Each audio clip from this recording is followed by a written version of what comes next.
second hour is here from 6th and Peabody. It's Outkick 360 across the Outkick network. Crew is all back together.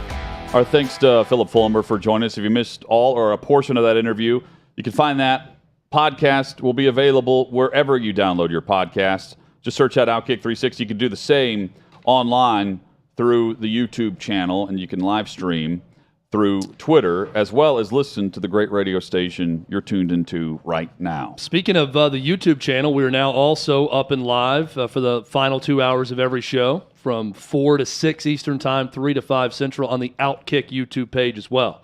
So for those that have been watching on the Outkick 360 page, you can continue to do so, no problem. But we're also going to be live on the Outkick YouTube page.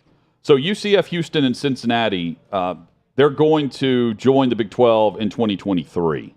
That was announced on Friday through the conference. They're going to welcome those three, and BYU is coming as well. That has led to the discussion of when Oklahoma and Texas will be leaving to join the Southeastern Conference. It is the date that's been out there is 2025, but now there's discussion that it could be as early as 2024. And that football season specifically is the more realistic date for when they'll actually be integrated into the SEC schedule, and we will actually see Texas and Oklahoma join the pods in the 9-game conference, which we all think is happening sooner rather than later. Maybe we get it moved up even before then, but at least over the weekend it inched up by 12 months. So I'm doing working on a piece right now for Outkick.com that should drop tomorrow, where we get it's a deeper dive into what we talked about last week, Hutton, with the 6-3 model and my plan for all three constant opponents for every team. And I'm kind of doing this fairness ranking based on SEC win percentage historically, and then your opposition's win percentage. And I'm going to look individually historically in the SEC and see win percentage amongst the teams you play constantly every year. It's a good idea. People are probably going to claim that I'm treating Tennessee too generously with their schedule, but it's going to break out that way for someone, right? That's going to be kind of my point. There's no way to make it completely fair when you have teams historically that have been very different in terms of win percentage against the other ones, right? I mean, when Alabama, for instance, I've got this in front of me right now, is second all-time in wins, and they're 5-13 and 208 and 27 all-time. And Vanderbilt nationally is 99th, and they're 210 and 449 all time. And their SEC win percent, that's just in the SEC, by the way. When the percentages are that different, then you're going to have issues that arise, and it's going to lead you to want to, and this is what gives you better games probably. You put the good teams historically against other good teams historically while trying to not stack it with three of those opponents every year being juggernauts historically. But back to Oklahoma and Texas. Hold on, let me interject there. I'd argue you should have set a more modern date on it. Not that Alabama isn't all-time successful in whatever period you're going to look at, and Vanderbilt isn't all-time bad at whatever period you're going to look at. But I'd say last 20 years, last 25 years would be more informative to me than the all-time success of Ole Miss or Mississippi State or Well, here's how whoever. I looked at it, Paul, because I wanted to start in 1992 because that's when South Carolina and Arkansas joined the conference. Yeah, that would have been good for me. But Oklahoma and Texas have never been in the SEC. So what I did was I took Oklahoma and Texas' actual SEC record historically. They've played, for instance, Texas has played over 200 games in their history against the SEC in football. So I've got that record. They're 191, 93, and 9 against the SEC. Oklahoma is 110, 49, and 8 against the SEC. South Carolina and Arkansas, even when they were in other conferences, they played that. So I just took everyone historically in the SEC. I get what you're saying. Yeah. If I put a level on, it'd be 1992. I'd go the last 30 years because that's when the conference expanded. But looking at every program historically, Oklahoma and Texas are the second and third teams in the SEC now. Historically, behind Bama. Bama, Oklahoma, Texas, Tennessee, Georgia. That's 1 through 5 historically with win percentage in the conference. And that's nationally going within the conference too. So, again, this is going to drop tomorrow, but that's just to wrap this up in a bow. That's how important these two programs are nationally and to the SEC. This is not some oh, they're going to come to the SEC and now have to play with the big boys. That's true to an extent, but these are two of the best programs all time that are joining this conference. How much have they played? They're going to hold their own just fine. I don't know if you'll know this off the top of your head. How much have they played the SEC in the last 10 or 15 years? I don't know. Yeah. Not as much, probably, because teams are less inclined to play. They'll play them in bowl games. Yeah. You know, that's where they'll see each other. Texas Oklahoma's played Tennessee twice. Texas had Arkansas, for instance, last year. Yeah. Oklahoma and Tennessee have met up a couple times. I mean, it happens. And I think it's going to happen that they'll negotiate that media rights deal down some. They're going to have to pay a big amount, but it's not. I don't think it's going to end up being like the 9 figures that both teams combined would have to pay if they were to leave right now. Like if you're going to negotiate this for an earlier exit, maybe we get earlier than 2024. Can it be as early as 2023 based on, they've got to determine here within the next 2 league-wide meeting sessions, what they're going to, if it's going to be earlier than 2024, what they're going to do schedule-wise. Because then I think you begin all of that as you welcome Texas and Oklahoma in. And they're already having, if they don't have a voice, they have a phone and a Zoom or something for these meetings. They've been asked to listen in and chime in, but of course they don't have the quote-unquote vote in this. But they're being treated like future members of the SEC, as they should, with their opinion. But based on those two teams, we're headed to a 9-game schedule, and I think it's going to be great. I mean, I'm interested to read Chad's piece at Outkick tomorrow because it will include, I'm sure, if you're adding the extra game, it's removing that dud of a weekend that we normally get in early November.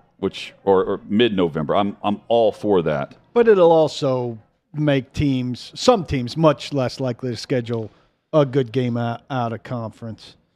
I think but it's better. Looking at it, yeah, and what it's really going to cost, maybe it does, right? Maybe there's one. A bunch of these teams are still going to play one premier out-of-conference game, even with a 9-game SEC schedule. They're not going to be afraid of that, and they're going to do it for their fans and for the sport. What it really hurts are the teams that their goal is to make a bowl. Right. If your goal is to win 6 out of 12 games, for those programs, this makes that very hard. This makes it a lot more difficult because I don't care if one of these constant opponents is one of the historically worst winning percentage teams in the SEC, that's still a heck of a lot harder than UL Monroe at home or a game you would have scheduled otherwise. For those teams. And there will be annual complaints about your regular opponents, and that'll become part of the football fabric. Every year somebody's going to say, oh, we had to play 2 harder teams than you had to play, and that'll just be part of it. But the good news with it is, this is something, I'm looking at the constant 3 opponents, but to keep in mind with this, you're going to play every team in the SEC over a 2-year span. I like that. Right? There are 16 teams. There's 15 opponents. You get 3 each year, and you're going to rotate the other 6 of those, the 12 teams, one year, the other 6 teams the next. So over the course of 4 years, you are going to go to every venue in the SEC. Everyone who stays 4 years at the school will have visited every stadium in the SEC. They can't say that right now. And you're going to see the entire conference over a 2-year span, which is pretty cool. When you think about it, that's something we haven't seen in a while. And like you said, a guy who comes and stays for 4 years will have played everywhere. Yep, in the conference. Yesterday, Rory McIlroy and Justin Thomas put on a show in the final round. Watching the highlights, especially with Rory and the shots he was making yesterday in the final round of the Canadian Open, made waves because while he's accepting the trophy, he's also mentioning that it's his 21st win on the PGA Tour, one more than someone else. Was the quote. That someone else was Greg Norman, who has 20 career wins on the PGA Tour, and of course is the CEO of the Live Tour, which handed out $35 million this over the course of a 54-hole tournament this weekend or last week in London, the first of 8 events on their schedule. They handed out $35 million through their purse for first through last place. We were talking with Peter Kern earlier. He said the last place. Chad, for 48th finisher made over $125 grand. I think it was $125 grand, and it was a ridiculously bad score. That plus first 18 shot over as compared tournament. to not making a cut and financing his own trip Yes. to the RBC. Exactly. I mean, if that's like, there's all these, the quote from McElroy, as you mentioned, this is a day I'll remember for a long, long time. 21st PGA Tour win, one more than someone else. That gave me a little bit of extra incentive today, and happy to get it done. The ultimate comeback from anyone on the Live Tour is, well, my incentive is making that much more money than you or that I did over there. So, if you want to make money, the last thing, they could always laugh over the money they're receiving. I like Rory, and I'm with Rory on this. But again, this is the second week in a row or third week in a row where somebody's made what's being perceived as a huge slight that doesn't strike me as funny or that insulting. I don't think he wants it to be funny. There are a lot of insults They you could hate around. Paul. There's a lot of them that hate the players that left. I don't think he's trying to be funny at all. Like, it Cutting. is war for them that they really feel like. I mean, it sounds odd to me, I guess, but there's such a loyalty Right. to the PGA Tour to some of these guys. Like, why would you do I don't that think that's to this I don't tour, think us? that's that cutting. Yeah, I mean, you could. Well, I mean, I think he's Rory making a McIlroy's strong not the type of stand. personality who's gonna, Right. He's not gonna go Jimbo Fisher. Here's at a the press thing that conference gets on him. me. Phil walking away, a couple golf writers approached him and he said, "See you in Boston, guys." Well, if you're all about quote unquote growing the game, what did you do after this tournament to grow the game? If you're going to hide from questions this whole time, and I think some of these golf writers were actually willing to ask some golf questions after a golf tournament, they realized, like, there are going to be times where we're going to pressure you about the whole thing, but we did come here to cover a golf tournament, and we're going to ask some golf questions. I think Shupnick said he was going to ask Phil what club he used on 16 for his approach. And he got escorted out. And got escorted out. So, and look, I understand that this is the beginning and stuff. But if you're really going to sit up there and tell everybody, or your whole thing is, I'm here to grow the game, and then you're not going to talk to anybody after the thing, you're not planting many seeds growing the game. Yeah, but you're reading his quote or hearing it wrong. He's growing the game by being a part of a tour that's direct competition to the PGA Tour that's restricting players on doing certain things, or at least that's how it's perceived right now. I don't know how it plays out in the courts. He's not looking to grow the game at the local country club where the sixth graders teeing off. He's growing the game for the pros who want to make more money and not have to pay for the media rights that were written into a contract prior to the start of Instagram or YouTube or anything being we didn't have a dial-up internet based on the rules that I they're get looking that, at. but also I think if you're going to grow the game, I don't know if you get to pick and choose. I think you got to go all avenues to grow. This is me talking, my opinion. If you're going to do this and grow the game and claim that you're setting aside the human rights stuff in the name of growing the game, then I would say you've got to grow it every avenue available. And one of those avenues is some kid in London is going to pick up a club because you were there. And you've got to be available in every way, shape, or form for that kid to see and hear you and whatever. And part of that's answering questions about your rent. Well, I mean, yeah, it's all about how you look at the statement about growing it. And I see what you're saying, Paul. I also think Phil Mickelson's probably coming from I'm growing it because now there's another option that's a viable option for players. So in turn, competition is going to raise all boats. I see that. And then there's going to be more option for pros. They're going to see all this money. Right. There's going to be even more people wanting to get into golf young. But I say out of that, then you got to do everything. Well, even if it blows attached up, to he's that. probably thinking this is going to force the PGA to change some things. It's going to be better for the PGA in the long run because they've got competition for the first time ever. Nick Faldo and Jim Nantz also went off on the Live Tour during the broadcast. And Faldo's quotes were interesting to me in how he put it up there. It wasn't, Jim Nantz went very much more into the Jay Monahan type betrayal, lack of loyalty type thing, of what they did to leave. But Nick Faldo said, number one, you saw those faces. You can't feel good being a major champion to be suspended from the tour, talking about the players who left. We've got two totally different golf tournaments going on. One, talking about the PGA, we play for tournaments and national championships over here. The Live Tour is what?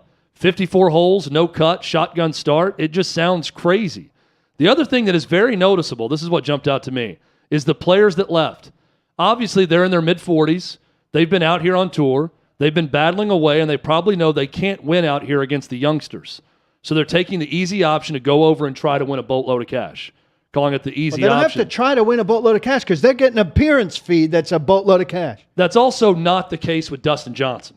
Yeah. I mean, I think what he's saying is Johnson true and about Mickelson are the Charles Schwartzel, but Mickelson also, he's not going to win on tour anymore. No. I mean, that was a complete He's fluke. an attraction. I mean, I won so much money at FanDuel because it was a total fluke that he won the PGA, right?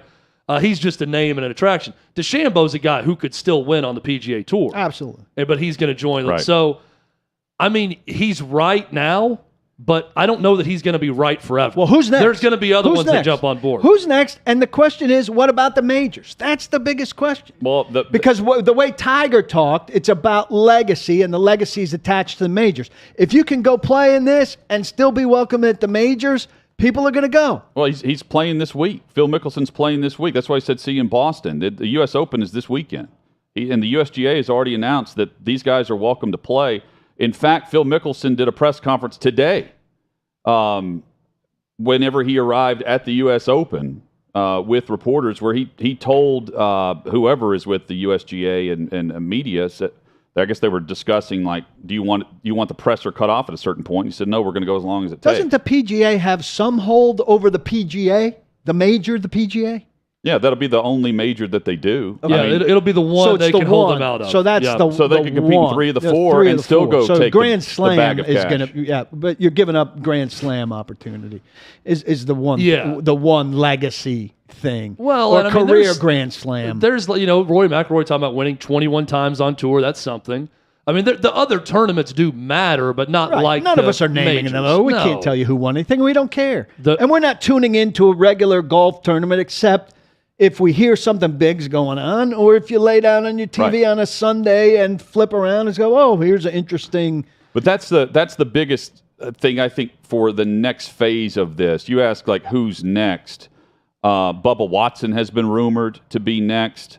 Another guy who's not winning on tour. And that's one that surprises me because winning Bubba Watson on tour is not the point. It is. No, it's the money. No. It's not even the money. It is the brand. Bubba Watson's brand. There are about 30 to 35 golfers who prop up the PGA. Yes. If you're really being honest and move the needle. Absolutely. Bubba Watson on tour is there's a profit attached to that. I'm agreeing with you. I'm saying Because it's he's smart. won. It's Because smart for he's Bubba won in the Watson. past. They're going on his brand, and he's not winning or even making cuts at a lot of tournaments. So why not just go take the guaranteed money right now and do that if you're Bubba Watson? Chad, you said last week Ricky Fowler's another one to watch. Well, Ricky Fowler's been so quiet about it that people are speculating he's going to be the next one to jump. Gary Player, who's 86 years old, had this to say about it. He said there's not a lot of them on the LIV Tour who can win on the regular tour anymore. But he went on to say, however, they are wisely taking the money at this point in their career, saying that about their golfing career at this point. And that's the case with a lot of them, but they're still names. Bubba Watson, we know. That's the key for the draw of the LIV Tour. Paul, you weren't here last week, but we watched some of it on the website, and I thought because I'm not accustomed to it, the team logos on the side, because they're all part of a team on it, was distracting. Explain to me how the team but element the broadcast, it's 48 players, there's 12 teams of 4. I don't know exactly. They changed the rules a little bit from tournament to tournament, how the scoring works. But they have like a certain logo and name for each team. There's a money at the end for the lowest team as well as the lowest team is your score. group? Yeah. So, and you'll have a team captain every week. It's based on the It's not F1. your group. They're all in different times. It's a shotgun start type thing. So they're playing at different times. You're spread throughout. No, it's not your group. I mean, when you say group, I mean like your foursome. Your team is scattered throughout the tournament. And I guess you could be paired up with these guys because it's a draft. That's coincident. It changes each week. Oh, it changes each week. There are 12 team captains through the first 7 events that change up. So those who drafted this week technically won't draft this for the next tournament, which is over the July 4th weekend. The way I read it's a game within a game. It's a game within a game, and there's a $3 million purse at the end of it that's split evenly amongst 4 players at the end of the tournament if your team ends up with the lowest team score. Combined score. But the logos he's talking about on the side, there are 12 logos. It's the F1 model, which the investors in F1, the investors in this tour are also big-time investors in F1. And so it's based on the F1 team model where there's also a prize pool for there's 20 drivers or 10 teams. and there are there's prize money at the end of that too, based on but the the brand same you're guys with. aren't on the same team every week. No. So that's no. what's weird about the marketing thing is like I read an athletic story that had some doubt about the team element, but then he watched somebody spend 25 pounds on a team hat. And that's weird to buy a team hat when you don't know who's on the team week to week. Yeah, and I don't know why you would buy the team hat, but again, this is just how I interpreted what I was reading on the structure of it. They wanted to mix it up that way. There's not one team that's just dominant. That ends up at a top 10 finish of the 48 players. You're going to have a different, and then the final event, the 8th event, is a team structure. So that will not be a quote unquote draft. This will be you will be paired up based on where you have finished to that point throughout the 7 events. So it takes somehow they've linked up a structure to where you've got the top 12, and then you go through the next 12, the next 12. And that's how you snake through the team event, and then the final event has a boatload of money at the end for the team competition. There's obviously a lot not to like about this. There's obviously a lot that makes me feel incredibly uncomfortable about this. But Teresa and I, on the way back, after we finished, by the way, listening to the first season 1 of Serial podcast, which we could talk about at some point, listen to a Freakonomics thing about sport washing, which is this thing where Russia or Qatar buys free pub for itself by hosting a World Cup or an Olympics, and whitewashes its name to some degree, which Saudi Arabia is doing with this. But what the and difference? You see a guy who's made $75 million in his career get $150 million for simply going, and you say, well, I like to say I wouldn't do that, but would I do that?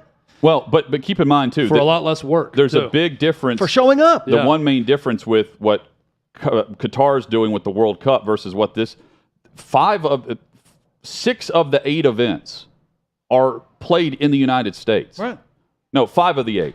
The 6th is in London, which has already happened. There's an event in Bangkok, and then there's one on tour in Saudi. And the rest are played at clubs across the U.S. So you don't feel like the only part that feels bad is taking the check, and taking the check's pretty damn easy. Yeah, but they're direct depositing. But if you feel bad about taking the check, I mean, look around and look at the big companies who are doing it. And I don't hear anyone mentioning that Google is airing this. Google through YouTube is live streaming this. Boeing, Facebook is live streaming this. But it's different to fly on a Boeing jet than it is to work for them, take their money directly. I get what you're saying, and I was thinking the same thing. Like but there are differences, but it's complicated. Well, I'll also say, if for those that want to point to Saudi, we need to start asking some questions about why the PGA is a 501c3.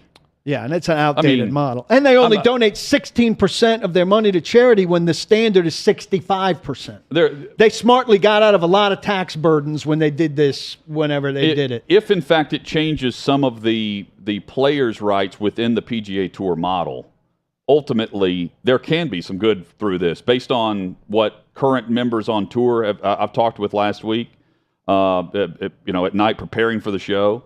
They're hoping, they're standing back going, man, you should be on a driving range for a local tournament and hear some of the chatter about what these guys are saying, because it's not like everybody hates Dustin Johnson or a lot of people hate Kevin Na because of his pace of play. But my overall point, these guys are largely friends. You see the amount of money, and then you think, man, that right now, their liquid assets, they could outspend 10 to 1 what the PGA Tour could have right now in liquid assets. That is crazy money. Take it to 1.5 to 1 or 2 to 1 and make it not Saudi money.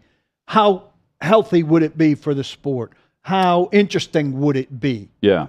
But see, here's the final thought, Chad, and we had a big discussion on this, Paul.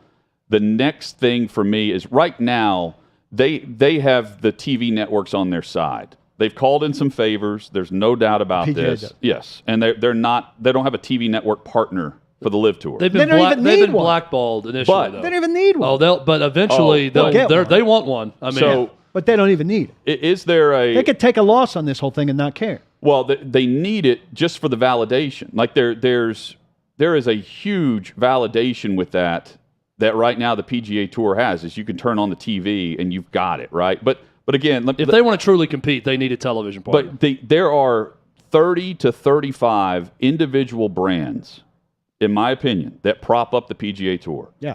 And if I know we've been focused on through reports like, oh, they have 19 of the top 100 world ranked players. The common fan can't tell you who most of those guys are. Unless they're top looking 100. at the leaderboard. They're some of the best golfers in the world. But I'm talking individual brands. If the TV partners start losing out on the individual brands that are playing on their network on a weekly basis because the PGA Tour has banned them from competing, that's when the moneymakers, and it's $1 billion contract that they've signed, I think in 2019, right before COVID. That's when the TV networks come back and say, hey, about this rule that you have that isn't allowing Dustin Johnson to compete at a random tournament in Phoenix. They can dictate. On a weekend where he otherwise would not be competing in the Live Tour. We would love to have him tee off on live on this network. Yeah, and that's the Athletic article I read said, what happens to these quote-unquote nothing tournaments when they drop from a 2.6 to an 8.8. Yeah. For the sponsors, for the tour. Well, because they're not that big a deal in the large framework. They're the regular season as compared to the majors being the playoffs. Get ready for more headlines through Mickelson and others who I know he's talked with the media at the U.S. Open about the Live Tour and about how he expects to be received by fans. He's playing, and you can bet the others that have been on the Live Tour will be grilled the same way, but none more than Mickelson. Coming up, DK Metcalf did not attend the mandatory minicamp a week ago. Terry McLaurin is now this week's version of Metcalf at the wide receiver position, but the leverage just doesn't feel the same as A.J. Brown, for instance. We'll discuss this and the motives behind not going to mandatory minicamp and what it could mean for McLaurin and Metcalf. That's next on Outkick 360.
Outkick 360 rolls on. Paul wasn't with us when we wrapped up the show Friday discussing A.J. Brown and Philly. Our topic here will tie into that, and we can veer off a bit if we need to. Terry McLaurin not attending mandatory minicamp for the Washington Commanders. Last week, DK Metcalf was not excused from the Seattle Seahawks minicamp session. Let's, I don't know if you talk the money. If you're on your first contract, if I'm remembering correctly, $40K a day. But if you're on your second contract, $50K a day. So that is correct. However, doesn't have to be. It doesn't have to be a mandatory fine if the team wants to. It's working. We've always referenced this back in the day. I used Pac-Man Jones as the example. Right. He held out 29 days in camp and then showed up, and then they just whitewashed the fines. The teams can do that for minicamp. Once training camp comes about, it's lock. It is a must, mandatory. Even if the team doesn't want to retroactively go back and erase the fine, they have to fine the player. We saw that with Vic Beasley here in Nashville a couple of years ago when he showed up. Now I can't remember how many days late, unexplained. It was like a week. It was like 5 days. Yeah, and he was paying $50,000 a day. So I said last week, Paul, I said, man, I apologize to the listeners and the viewers. I thought that it was a mandatory fine right now. And because of that, teams are if they're on good terms and they're trying to sort things out, they can but under the assumption that it's a mandatory fine, which it's a fine and it's mandatory later, but right now they could still fine them. I said, man, DK Metcalf doesn't have that leverage right now that he would have prior to the draft. Like I think the leverage play is whenever a team can get something in return immediately to replace the player on the field immediately. And if you want the contract extension, I don't know if not showing up and getting fined is the way to go about it. Even without the fine, I don't think you have the leverage right now. What are you forcing?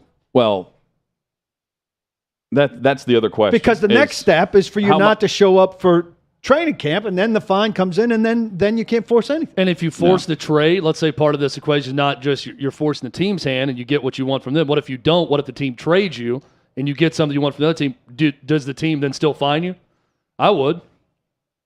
Oh, great, you got what you want. We traded you even though we wanted you, so now you owe us that money. I think you probably have to decide to fine.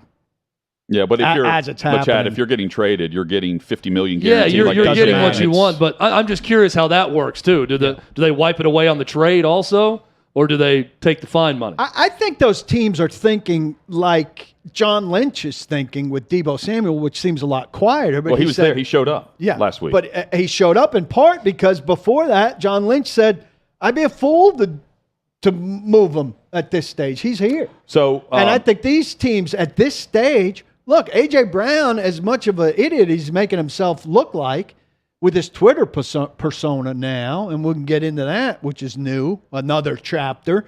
But if you didn't win by draft day, which A.J. Brown won, and the Titans lost that battle, these other three guys lost.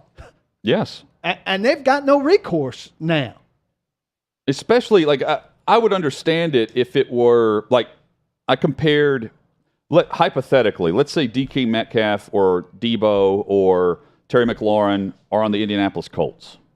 There's a lot of pressure on them to get it right. They've just traded for Matt Ryan, and you've got a superstar, great receiver that you're trying to lock in and make sure that you've got him happy and he's ready to go. Like if you're holding out right now in Indy, if you're that type of player, and they don't have that player at receiver, then you've got a little juice to it. I don't know if holding out in Seattle has much, I don't know if it has the same ring in Seattle. No, and the recipe there is to go and be disgruntled. And if you go there and be disgruntled, your fan base is already miserable. You've traded away your franchise quarterback, and they're waiting. You're going to become a pariah, and your fan base is going to hate you. Is that really what you want to do, is get hated?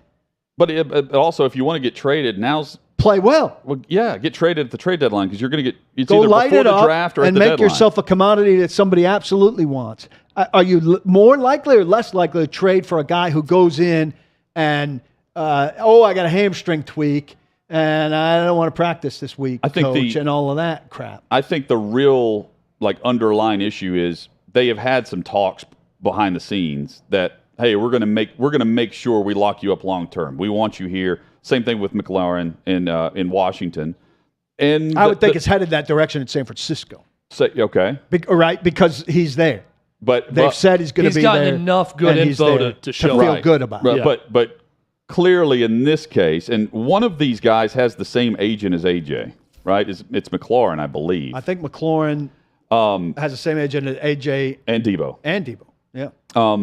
Clearly the talks either stopped or they weren't going the way they thought, so they're using this mandatory minicamp as it's 3 days long, and it's really 2 practices where he's not showing up. Well, and he's making the headlines, and he becomes discussion point on shows like this. Yeah, some guys think it's statement time, right? Taylor Lewan did it here in Nashville. I think it was after the new CBA, and it was his one thing. He made his statement, and it's relatively painless. It's not that important. You don't show up for 3 days. You've rung the bell to notify everybody, hey, I'm worth more, and I want everybody to know about it. Then you show up for minicamp, and you've made your statement. Yep. You feel better. You've gotten it off your chest. You've whatever. And if that's it, who cares? Look, these breathless things. I think Dockich is too hard on the Indianapolis media guys, the specific guys, because I know them and I like them, and I think they're good reporters. Mike Wells in particular, Stephen Holder in particular. I don't know Zach Kiefer as well. But my God, I read Zach Kiefer's report on Matt Ryan today at The Athletic, and it was the most breathless thing I've ever read. And I kept waiting for the line. I'm like, you're waiting too long to say, but it's just minicamp. And there was no but, it's just minicamp. I mean, they were talking about Matt Ryan like everything's great. They got Matt Ryan, and this team is back on the Peyton Manning Andrew Luck train. We're back. I mean, it is unbelievable what this team is going to do now with this guy. He is in complete control of everything. Look out. And Paris Campbell, I mean, he was fast and he caught a lot of balls. Yeah, there's a lot of that going on. I mean, every reporter in the country knows, like, you can get caught up in that some, but somewhere high in the store, you at least have to offer the disclaimer. But it's June. But no pads. But I think it's more difficult to not get caught in the wash of that after dealing with what you watched with Carson Wentz a year ago, who wasn't terrible. The context is comparing to Carson Wentz. But you got to throw in the disclaimers. Yeah. I'm not going out there the next 2 days and writing anything that glowing. Nothing. Yeah, but Paul's referencing about the Titans. Anybody. But consider where we were a year ago. Off-season wise with the Titans versus this offseason. I'm saying like the perception of the team. And the perception of the Indianapolis Colts is they're in the postseason last year if they have someone better than Carson Wentz. Because they have who many consider to be the best running back in football in Jonathan Taylor. I'm not one of them. But if you look at their roster, they have a very solid roster. But they lacked the quarterback demanding that true leadership role that Wentz is just not ready for. Specifically with Indianapolis, I don't know how the first but with any type of hype about this team isn't. But remember what happened in Jacksonville when they had a chance to go to the playoffs a year ago. The team lacking mentality. And I don't care about Carson Wentz. No, that was the whole team. Okay. In that moment, I just. That should be every writer's butt going into this year. That's for any team in any sport. Well, here's mine. If you had that happen to the worst team in the league. I've got a different one. one. With no coach. I've got a different one. Matt Ryan looks spectacular in all of these things, but there's not a hint of a pass rush in these things, and Matt Ryan is an absolute statue. Oh, yeah.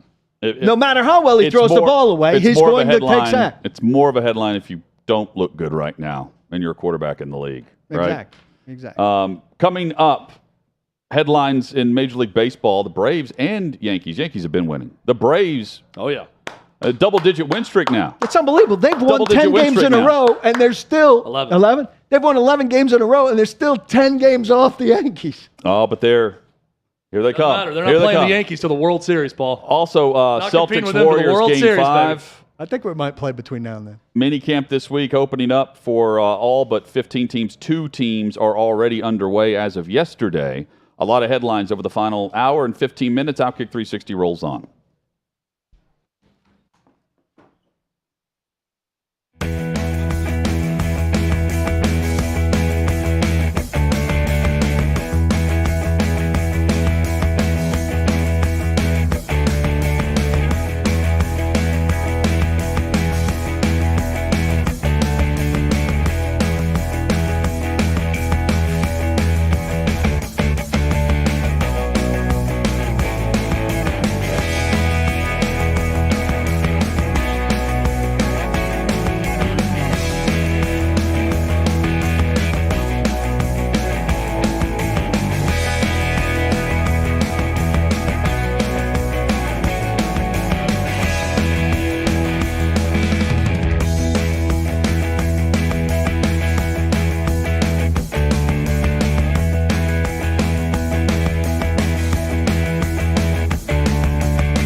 I watched a little Mets and Angels last night, randomly. It's a very interesting decision. Viewing decision. Are the Angels still in their funky uniform? They were wearing them this weekend. I don't know. Outkick 360 rolls on. It was on Sunday Night Baseball, and I flipped it on and was watching a little bit. And I started looking at the standings, trying to figure out, if the Orioles are 25 games out or 20. And I noticed that not only the Yankees continue to win, the Braves now, 11 straight. All of a sudden, they've got things rolling. Maybe not hitter to hitter, but the end result, the win-loss column, looks a lot better than what it did a week and a half ago, Chad. Well, they've hit a very weak portion of their schedule, and they are feasting on that. The 4-game sweep in Denver against the Rockies never happened before for the Braves in the history of that series, to win a 4-game to sweep a 4-game series in Denver. The Pirates getting another 4-game sweep. They got the A's, who are terrible, in Atlanta earlier in the week. So they have pieced together 11 straight wins against a very weak portion of their schedule. It's about to pick up a little bit. I feel like they still have, I need to look at the schedule, but maybe one of their series against a really bad team coming up that they could get, But the key thing is, they went from, and I'm trying to pull up the standings right now, they went from like 11 back already because the Mets would not lose to 4.5 or 5 back over the course of this winning streak. Mets still don't lose a lot, which is great. And I pulled it up right here. By the way, the Angels, 14 games straight. You mentioned them, Hutton. They're still only 4 games under 500. And 9 games back in their division. They're not out of it by any means, even after losing 4, because they were 10 games over 500 when they started the losing streak. Both teams that fired their managers got immediate results. The Phillies started winning, and the Angels have rebounded. Yeah, the Braves are 5.5 back now, 7 games over 500. But, it looked like the Mets were going to run away with this thing by the 4th of July in the division, and now 11 straight for the Braves, and they're right back in it. That's strong, very strong. Yanks, they just win, it feels like, every day. They're winning. Yes. Yeah, they're on pace to win 119. They're the best team in baseball. You would imagine them to slow down. The amazing thing is they won, like Friday against the Cubs, 2-1. Then they won 8-0. Then they won 18-4. They'll win them in any way, shape, or form. And they got a couple guys on their team that suck that are in the lineup every day. Aaron Hicks does not hit. Joey Gallo hits a home run once in a while, does not hit. Aaron Judge he hits a homer, though they win 2-1. Yeah, and Aaron Judge has become their center fielder. Aaron Judge, who turned down, $230 million, whatever it was. Yeah. If he doesn't get hurt, he's MVP and a runaway. And what does that mean for his contract? He's going to hit 60 home runs. He's going to get offered the moon. And look, I've read San Francisco is going to be way interested in him. The Cubs could be way interested in him. There's no way the Yankees can let themselves be outbid for the face of baseball and the guy who wins MVP. So he is going to make an all-time remarkable contract. To turn it down, that type of guaranteed money, to turn it down and say, hey, we're going to wait until next year because of what's about to happen. That's doubling down on yourself. I like that type of confidence. By the way, the Braves, their schedule's still easy. They get the Nationals this week and the Cubs. both double-digit games under 500 Cubs teams. are not good. Then it picks up. They get Giants who are 7 games over 500 like them and the Dodgers after that. So it's going to start getting more difficult after these two series. Well, they've greased the wheels. The Braves also historically, when I watch them, don't fare well against bad Nationals teams. I feel like it's the Nationals when they're bad. When the Nationals Yankees are have good, that the against Braves bad feast Orioles on them. teams. But when the Nationals aren't so good, I feel like they do well against the Braves. Yankees have that against bad Orioles teams. I think every team has. That's a also team every Orioles like team that. now. Yeah, right. so it's an annual event. But I think this year the Yanks can handle Orioles, the Orioles. owner. Let's double down on Baltimore. Yeah, so he's saying they're staying in Baltimore, and he's repeated the same quote again that he mentioned a few years back, which was, as long as Fort McHenry is in Baltimore, the Orioles are going to be there. Look, that city is not a problem. It's a good baseball town. The team is a problem. You have to play some good baseball, and people will turn out. It's always been a good baseball town. The only it's a problem fantastic baseball park. Is the lease. The stadium lease is up after next year. So this is the posturing that goes on between ownership and local and statewide governments whenever the lease is up. Yeah, Orioles need to make some pledges about getting better. That to me, that's the biggest thing about the lease. The stadium's a great attraction, and the team would be a great attraction if it would play better baseball, get better players. But I agree. I want them to play better. Trust me. I don't know if you're a pro sports team in the four major sports right now in America, and the ownership says, hey, we're going to extend this lease, and it's going to be beneficial for us, and we're going to do this, this, this, and you're going to commit to this. I don't know how you come back and say, commit to winning, because the response is, we'll look elsewhere. We're going to lobby to go to Vegas because they'll build a stadium for us. Well, they just said they're not going to look elsewhere. Well, I know, but so they've given away their chip. Well, I guess. Well, and that chip though the lease is expiring. The chip came in a lawsuit, right? One brother accusing the other brother who lives in Nashville of wanting to move the team. So I don't know that they were ever really playing the chip, other than one brother accusing something of what that brother is now saying is not true. Yeah, I don't think in certain markets you can play the chip.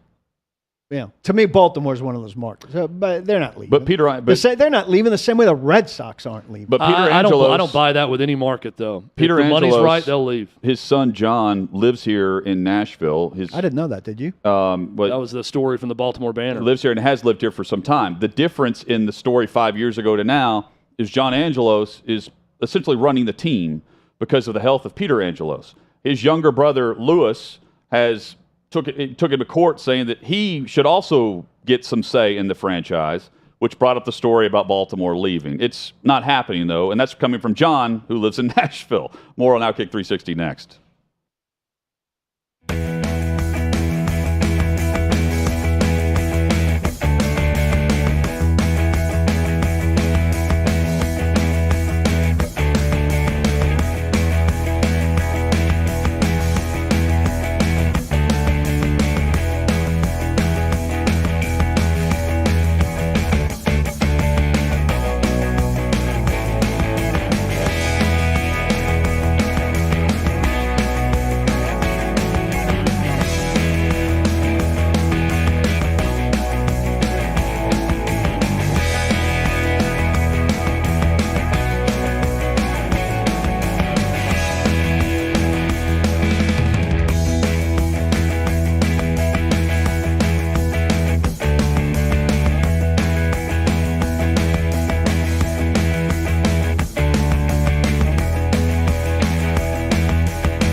We have more NFL discussion coming up this hour, final hour on this Monday edition. Outkick 360 rolls on from 6th and Peabody with Yeehaw Beer and Old Smoky Moonshine.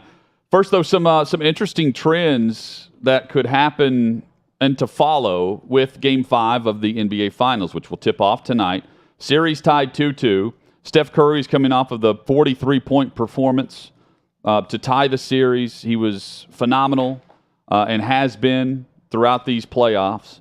And the team that wins Game 5, traditionally, goes on to win the series, in a series tied 2-2. The team that wins Game 5 goes on to win 80% of the NBA Finals. Keep in mind, the game's back in San Francisco. Golden State's hosting Boston. And Boston has yet to lose back-to-back games in the postseason. So when they lose, they generally rebound in a very dominant way, which has been the case for, I know, several teams throughout the postseason of lopsided wins versus lopsided losses. But a pivotal matchup tonight, 8 o'clock tip-off time here in Nashville. I was stunned that they did not play last night. I wasn't paying very close attention to the schedule, but I thought Friday, Sunday would have maximized the TV windows that they love. We know they love that Sunday early evening, start 6 o'clock Central around then. Yeah, it would be 7 Central next Sunday for Game 7. Yeah, and I thought that they string it out to get themselves 3 Sundays. Yep. And I listen, I'm not a big NBA guy by any means. I don't like the NBA. But that they do 2-2-1-1-1 is, God bless them. That is the way you need to arrange it. But I think, look, you play Friday night. You can fly one day and play the next day. I think you're babying the guys to not do it that way. And I understand it's a grind and everything, but they're concerned with the TV windows all the time. Yes. And now they're babying it for that. I think it's a mistake. And they would have done far better last night than they will do tonight. I turned to ABC last night expecting to see Game 5, and it was some Time Magazine Most Influential People show. It was the strangest thing I've ever seen in my life. By the way, you know what I watched instead? It was like a weird. It was like a weird version of the Golden Globes that was trying to be both funny and just overly serious. Yeah. And the audience was sitting there looking at everyone speaking like, "What? Where am I?" They looked like they were being held hostage. The people that were there for whatever the show was. It was awful. You know what I watched instead the last 2 nights?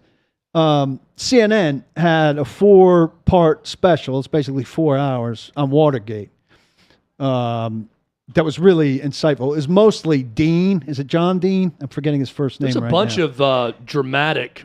There's like 2 Watergate. There's one that's already aired, but there's another show coming out about on HBO, I believe. That's a Watergate show. That's got a bunch of big name actors in it playing key parts. I learned a lot of peripheral stuff that's important to the story that I did not know, and I really liked it. I recommend it. You can find it now. It's on demand. Hutton, I watched Theodore Roosevelt. Based on I your have that on recommendation. tape. I'm enjoying it, but man, and Angie will come in the room and see me watching this, and I'm the only one in the house that cares. Yeah. I'm trying to get my daughter into watch. She wanted to listen to a podcast. I picked her up from basketball camp, and she said, "Can I listen to a podcast about Theodore Roosevelt?" And I just searched for like kids appropriate Theodore Roosevelt. And we have this one podcast we listen to called Homeschool History, and it's by this funny British guy. And it's got like sound bites and songs and stuff throughout, and she loves that. But we're listening to this Theodore Roosevelt podcast, and halfway through, she's like, "Dad, this is boring. Can we listen to something else?" I'm Change like, my "Sure." mind on Teddy. But anyways, the Theodore Roosevelt, the most distracting part is when they go to the acted out sequences of any of these History Channel things. And the guy playing Theodore Roosevelt is just tough for me to buy. and Angie will walk through the room and say, I can watch the Doris Kearns Goodwins of the world talking about them and With then showing photos. Yeah. But when they go to the act scripted out, this is what happened in this scene, it's tough. It's tough to watch those. But overall, if you're a history buff, you'll love it.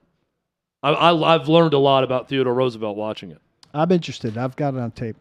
Golden State favored by 3.5. For what it's worth, again, Boston, they have not lost back-to-back games. I'm having trouble believing in Golden State, but I'm praying they win the next 2. Yeah, I'm looking at this game. It's 3.5 now. It was 4 this morning when I was looking at that line. I really think Golden State wins tonight because I still think they're going to win this series. And I think the winner of this game is going to win the series. But, man, that Boston thing you talked about, Hutton, I think since January 30th, they've not lost back-to-back games. A long time. No, they've done it one time. They've one lost time back-to-back games since January, since sometime in January. That's It still was a loss. It was a loss to the impressive. Knicks, I think. That's crazy. And who knows? I haven't gone back to look. They probably played, half their lineup that night because of load management. Whenever they lost those back-to-back games. They're 7-0 in the postseason following the loss, and 5 of the 7 have been by double digits. So here's hoping that we get a tight game. They have not been able to stop Steph Curry, though. At age 34, he's playing some of his best basketball in the big moments. It's the second largest point total in his NBA Finals career this past week in Boston. The great performance. Tyreek Hill, I don't understand. The usage was down a little bit last year, but he's saying that, and he's, of course, traded to Miami. He's saying that he didn't get the ball enough in Kansas City, and that led to part of the reason why he didn't feel like he was long-term there. And it's weird because every time I watch a Chiefs game, that Tyreek Hill's getting the ball. And he's saying that he did not say anything about it, so that makes him a good guy. But he's saying it now, which to me, sure, he didn't interrupt a good season for the Chiefs.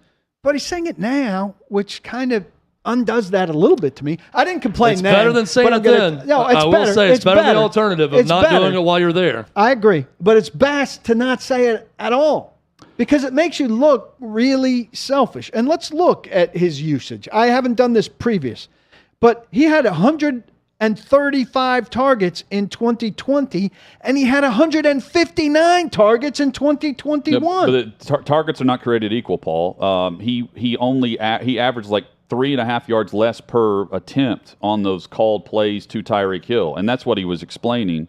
Is that while he's getting the football, he wants more stuff down the field, and that by the way is a recurring theme with these guys now. Debo. On how he's being used, Tyreek Hill.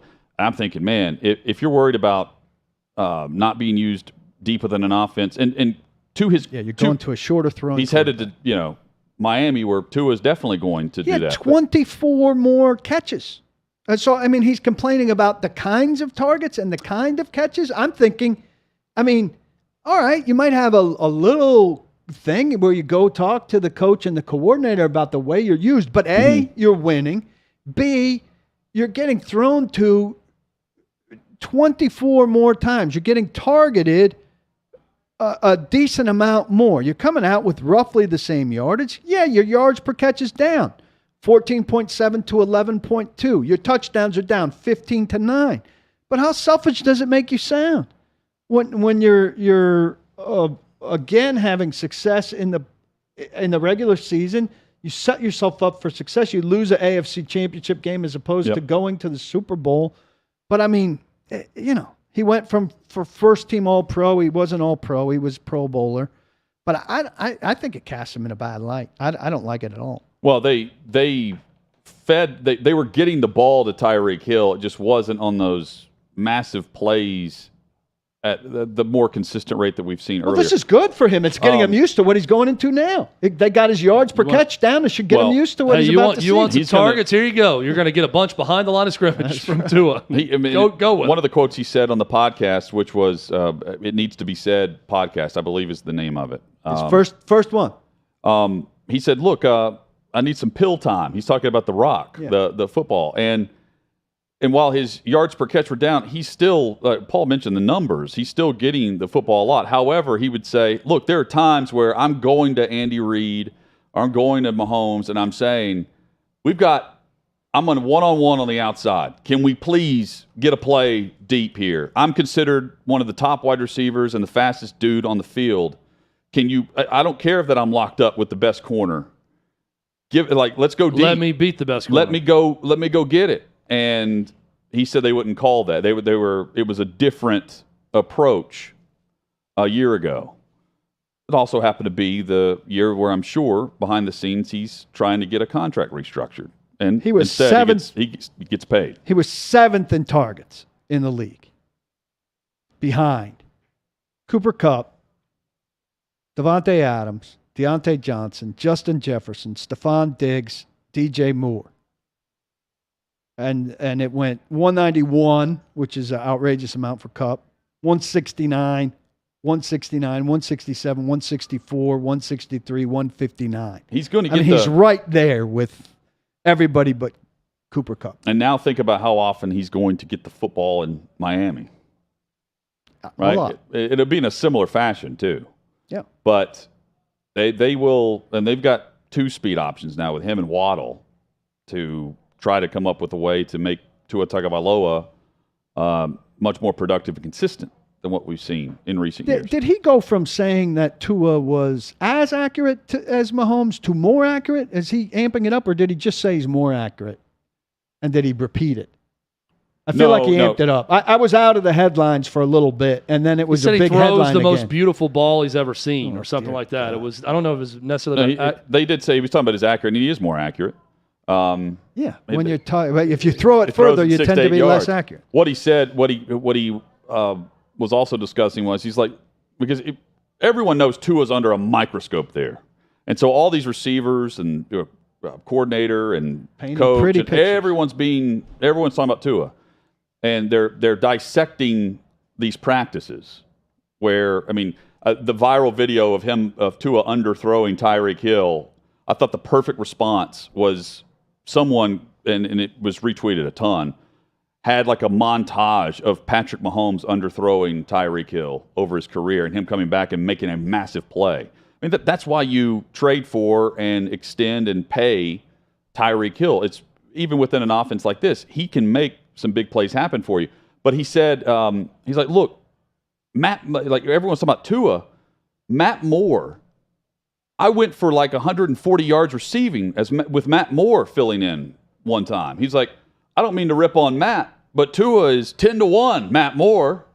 So this is Tyreek. And this is a time of year where you're calibrating. Yeah. And I think there was a video of him hitting him deep later on. Yeah. You can't read too much into that. I think it's more about Tyreek Hill propping up his ability with some of these answers, but he's being asked about Tua. Does that make sense? Yeah. It's also, it's the season where Devontae Adams says that Derek Carr is just as talented as Aaron Rodgers.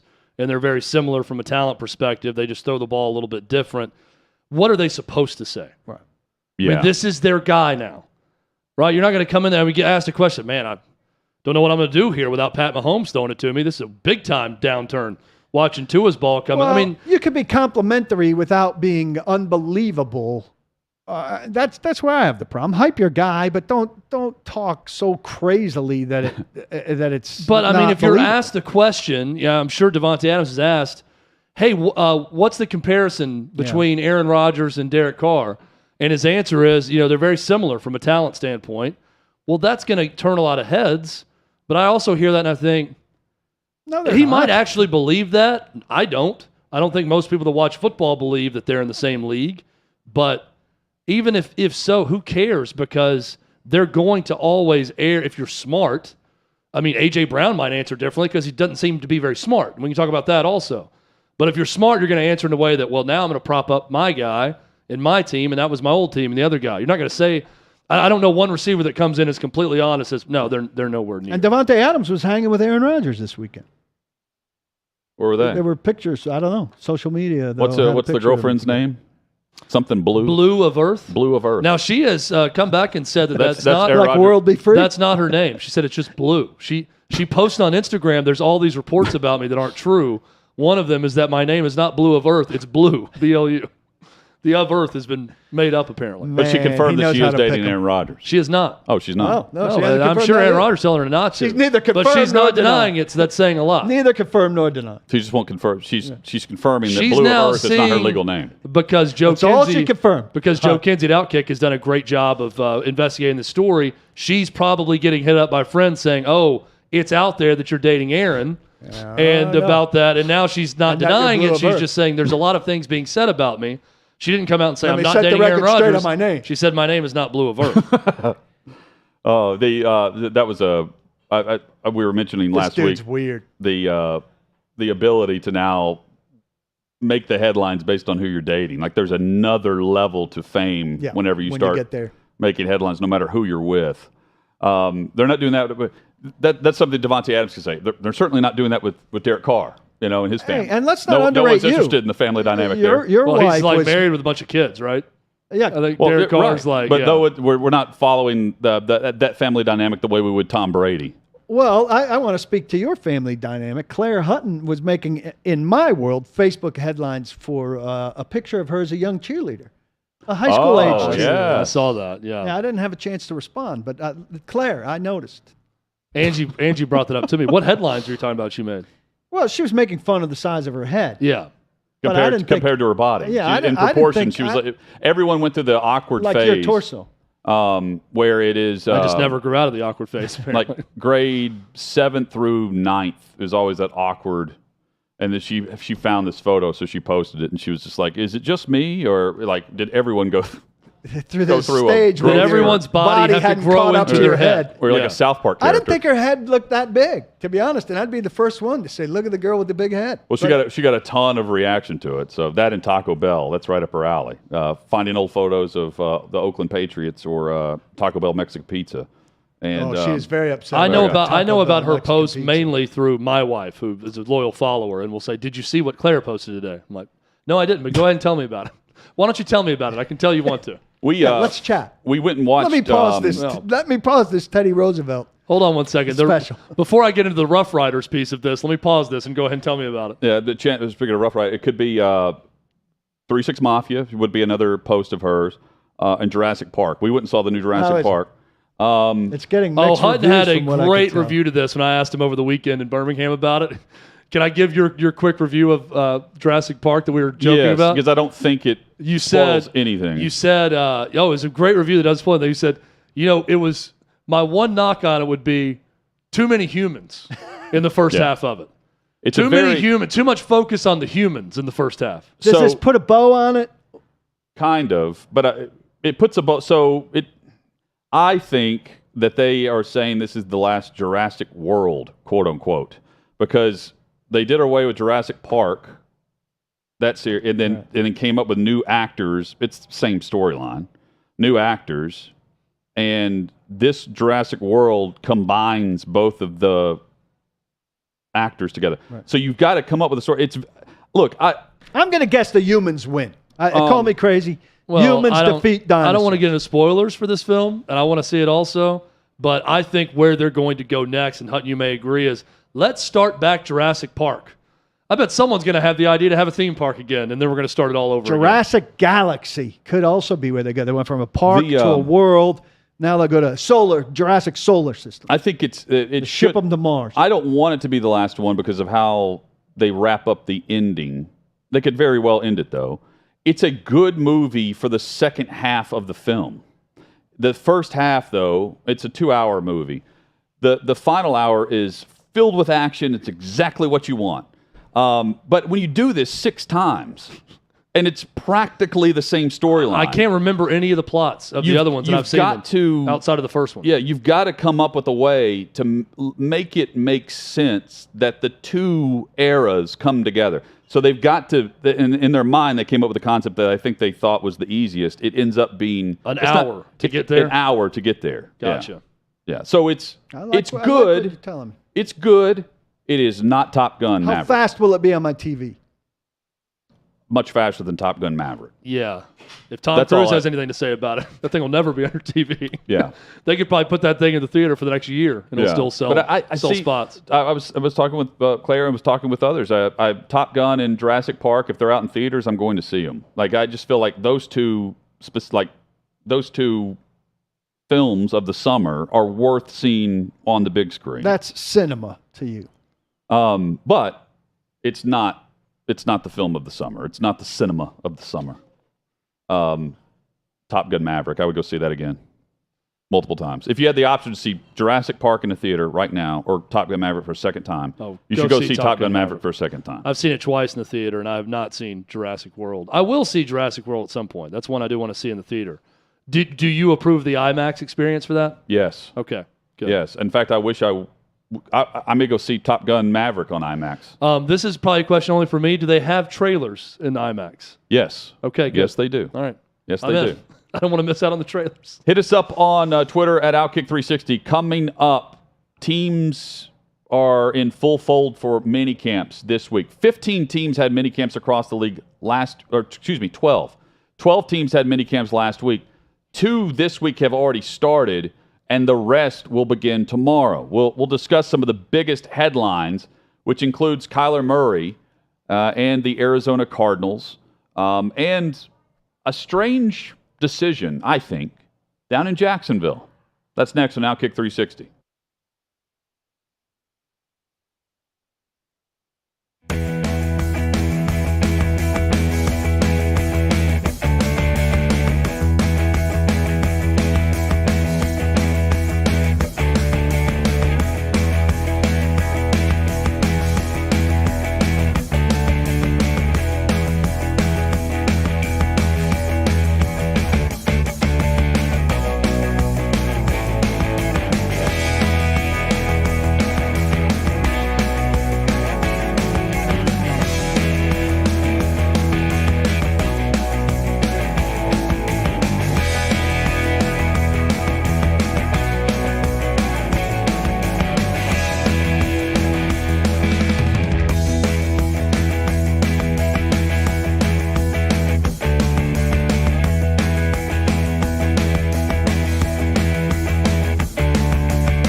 15 NFL teams will begin mini camps tomorrow.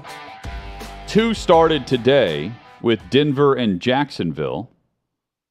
And we had the 12 last week that have completed. I'm a bit confused. Welcome back, Outkick 360, of what Doug Peterson's doing in Jacksonville. I mean, he's trying. He's stated this multiple times that he's got to earn the respect of the locker room and all this stuff, but he's not. He's telling certain veterans they don't need to come to the Jacksonville Jaguars mandatory minicamp.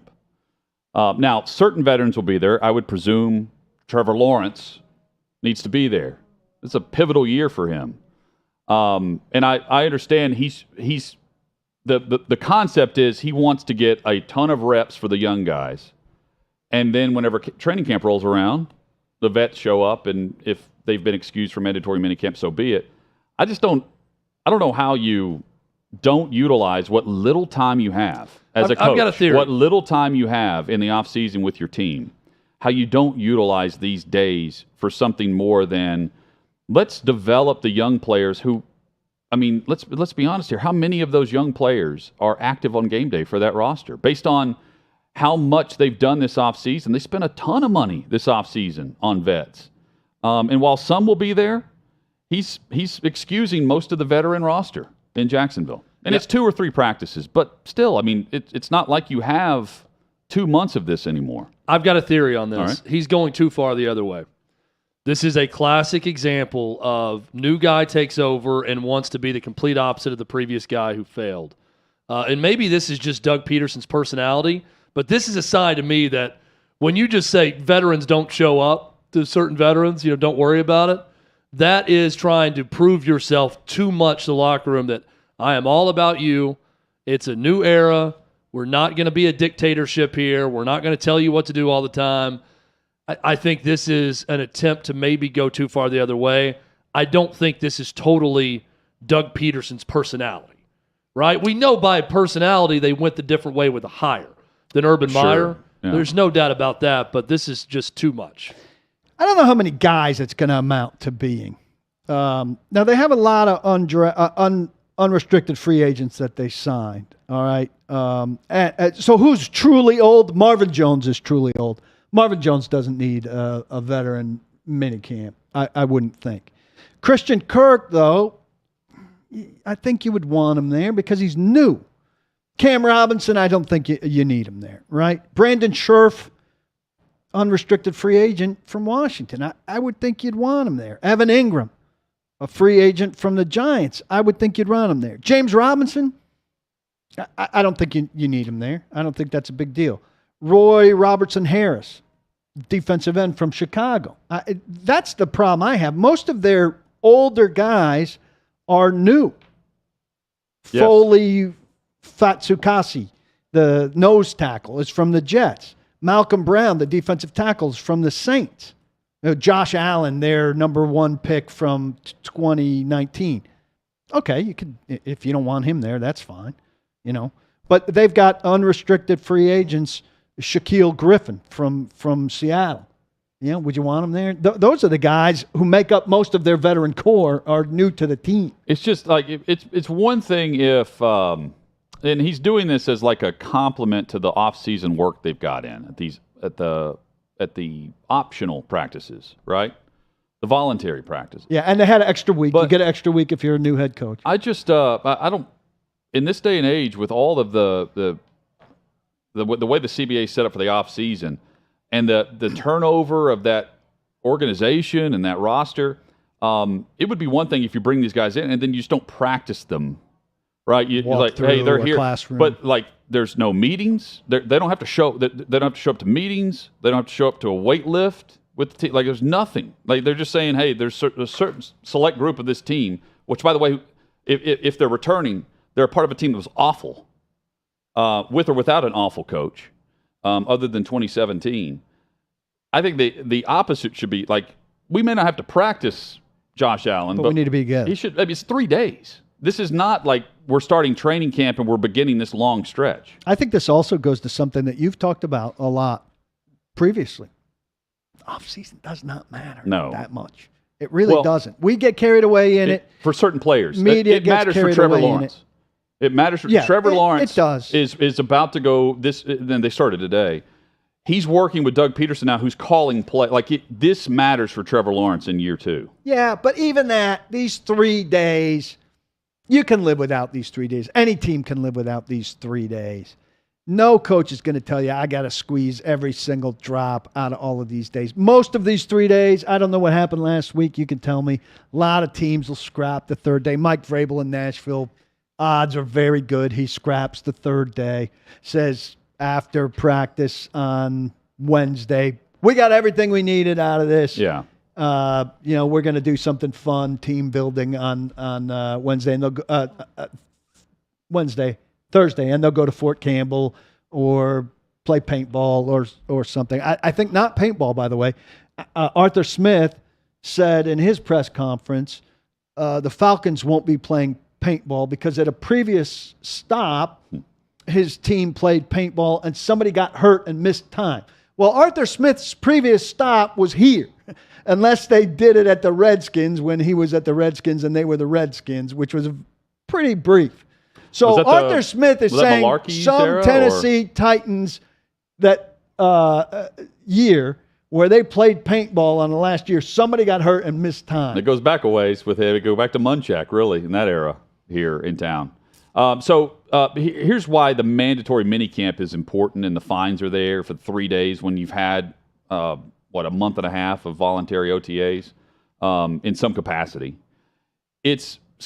In order to start the mandatory minicamp, everyone reports and they have a physical the day before. It's a check-in and it's a roster attendance. People are going to notice who's not there. For instance, Kyler Murray is there. Terry McLaurin did not report or is not reporting with Washington, but same as DK Metcalf a week ago. Kyler Murray is showing up. Lamar Jackson showed up for his physical, so we know he's going to attend mandatory minicamp. Same goes for Derrick Henry and Jeffrey Simmons, for instance, here in Nashville. Every team has these physicals where you check in the day before, and then mandatory minicamp begins. So, if nothing else, you get eyes on your guys. For a guy who you haven't seen in a while, and he's been training on his own because it's voluntary, this is a way to bring people together with your roster and check off the fact that you're on track or you're not.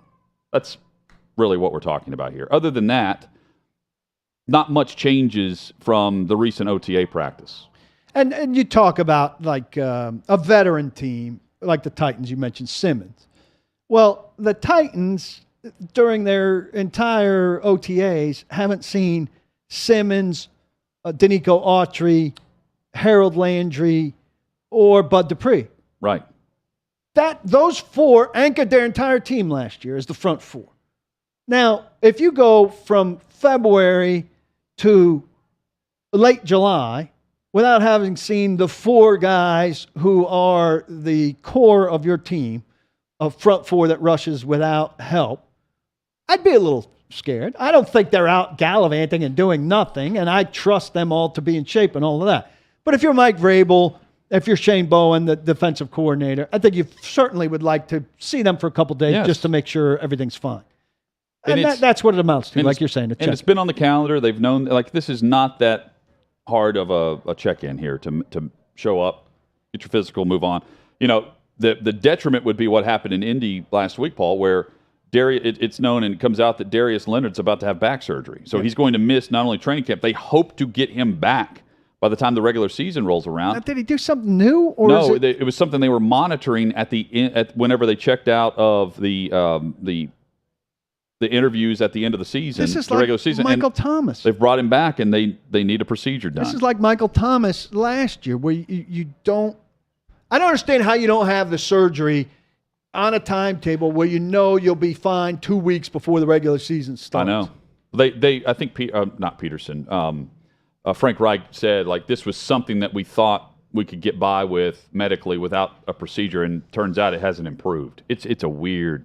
That's weird. It's dumb. Yes. It goes into Dockich questioning Darius Leonard's. I brought it up last week with him. Boy, Dockich was on a heater about Urban Meyer getting trashed by the owner, calling the owner a slime ball scumbag move by him, and no one calls out the billionaire owners that Dockich is the only one who thinks out of this it makes Urban Meyer somehow look good. I don't know if it makes him look good. I think he's saying better. that he is being intentionally made to look worse than he was by the owner. That's his argument. He doesn't need a lot of help to look bad. I don't think Urban Meyer looks good in any of this. No. I mean, and I don't know that Dan's arguing he looks good in any of this. His complaint is there's lies being spread now by the owner with local media that's shilling out lies for him. Now he's spending all this time at Top Golf or something. Like that's the next. Like we've never. Come on. That Urban Meyer is, or no? That he was in Jacksonville. That Urban Meyer was. Oh, here's how you avoid all this. If you're Urban Meyer, that's what Dan was ranting about. Here's how you do better than this. If you're Urban Meyer, don't completely suck at your job. Yeah, don't stay behind when your team loses and go to a bar and get rubbed on. Grind it on. Let's get the phrasing right. Ground on. Grounded. Grinded and grounded. When that song hits, Paul, you just got to go with the music. Music is going to get you. The rhythm will get you. That's exactly what Urban Meyer taught us that night. When Peter Gabriel comes on, I mean, when that bass line drops, if you don't, whoever's around you, just watch out. You don't know what's going to happen. There might have been somebody out the window holding a boombox over his head. That girl really felt the music right then. So did Urban. So did old Herb. And you know what the difference was in that? It had nothing to do with mandatory minicamp or whether or not the players were there like this time last year. Not a factor. But this is the time to take attendance. And you hope that you just get through it healthy. That's what the mandatory minicamp season is. Paul, I mentioned last week a player, and I didn't realize there was no more guaranteed money left on Derrick Henry's contract. But if we wanted to rewind 2 months ago? No, early May. First week of May, Jeremy Fowler had that story where he was going through possible offseason extensions post-draft. And he said under the wild card tab, he put Derrick Henry. And he said the team would be open to. It was very specifically worded. And I said, man, reading into that, I thought there was some guaranteed money left on Henry's deal. And according to Spotrac, and what I was looking at last week, it's $12.5 million, but none of that's guaranteed on what he signed 2 years ago. 12 this year, 12.5 next year. Yeah, but all the guarantees have been paid out. Yeah, right. No guarantee. So if you're coming off the injury that he's coming off of, and hypothetically speaking here, you have another injury, whatever it ends up being, you're now labeled as the guy who's now injury prone, who's been running. They've used you, run you, and the way the contract's set up, it sets the Titans up to continue to run him in the ground, quite frankly. Yes. So if you wanted to not show up, and knowing what I know now, and I didn't know it this time last Monday, that it's not it's a mandatory fine that's not necessarily mandatory this week. Now's the time to not show if he's going to show. However, I also put the caveat on it. He's been a team guy, and there's nothing to suggest that he would miss other than just the financial and business aspect of this.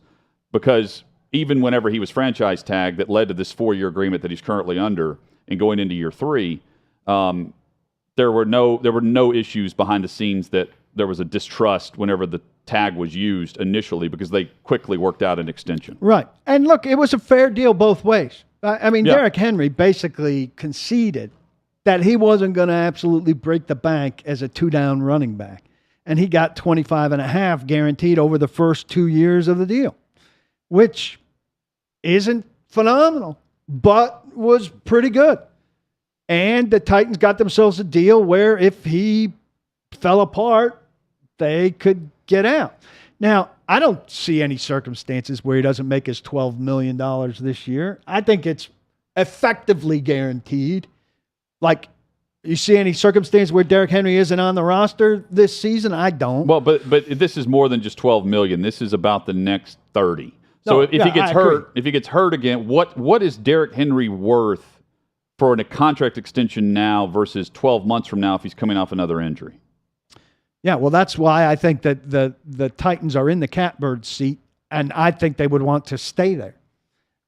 He's been a good team guy and all of that, but business is business, and that's why you set it up with a 28-year-old running back who you have run into the ground and who you intend to continue to run into the ground, knowing what he where means. He'll make $12 million this year and get himself up to $33 million on this contract, and you've got all the hands. Well, I think however, the Titans are in a great They played it spot. perfectly. I think the way the game is being played right now in the NFL, you can't feel good about anything if you're a team.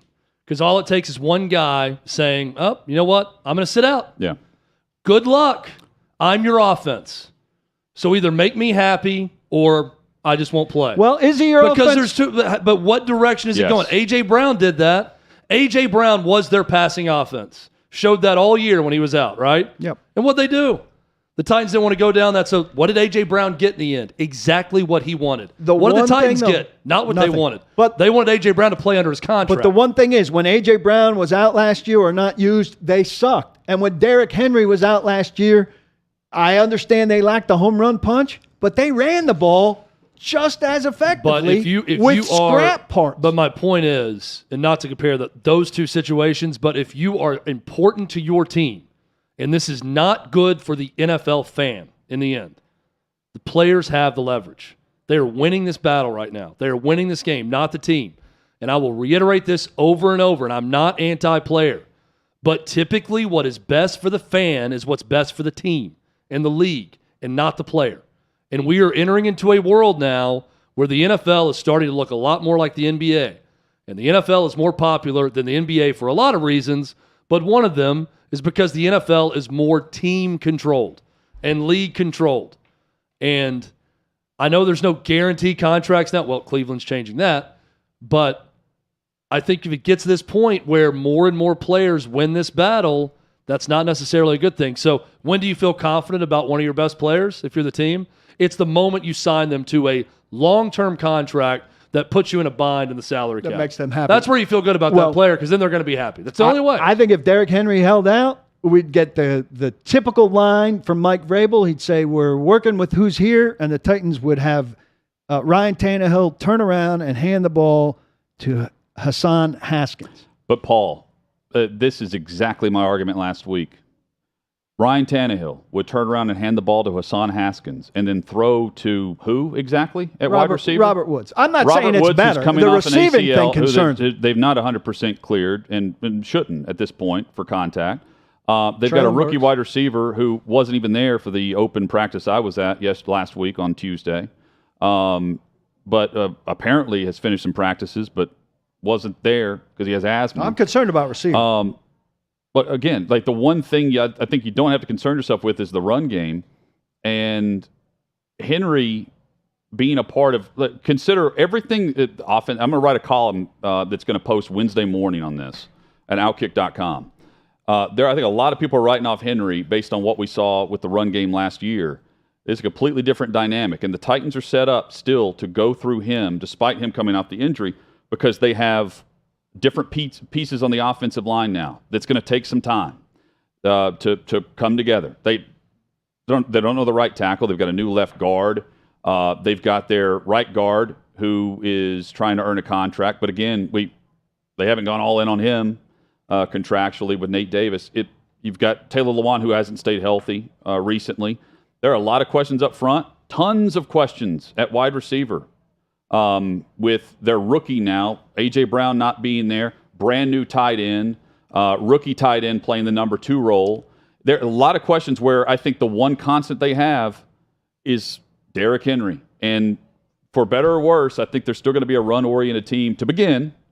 And if Henry were to say, I need guaranteed money, I need something to ensure the way you're going to use me is probably the same pace he was on at mid-October last year, I think he ends up getting some guaranteed money on his contract this year. He's paying $50,000 a day holding out as a guy Not who right hasn't now, proven he's he's recovered. Well, starting on July 29th or whatever it is. And I'm not saying he holds out in camp. I'm saying they're going to work out something behind this, clearly, because they always have with him.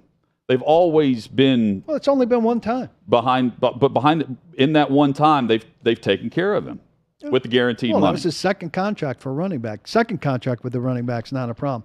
I won't be surprised if they do what you say, but I won't be surprised if they go the other direction. They've got all the hand. He can't hold out at $50,000 a day, and they don't. I agree with you that he's very important, but I also don't know if they know exactly what they have. They need to see that foot under stress. Yeah, and that's why the That's why the physical today was important. Yes. Right. But they also need to see it in a game. We will wrap up the show, look ahead to Game 5 tonight, and much more, and tell you about a jam-packed edition of the Tuesday show on Outkick 360.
Coming up tomorrow on 360, Hall of Famer Ralph Sampson will be on the show.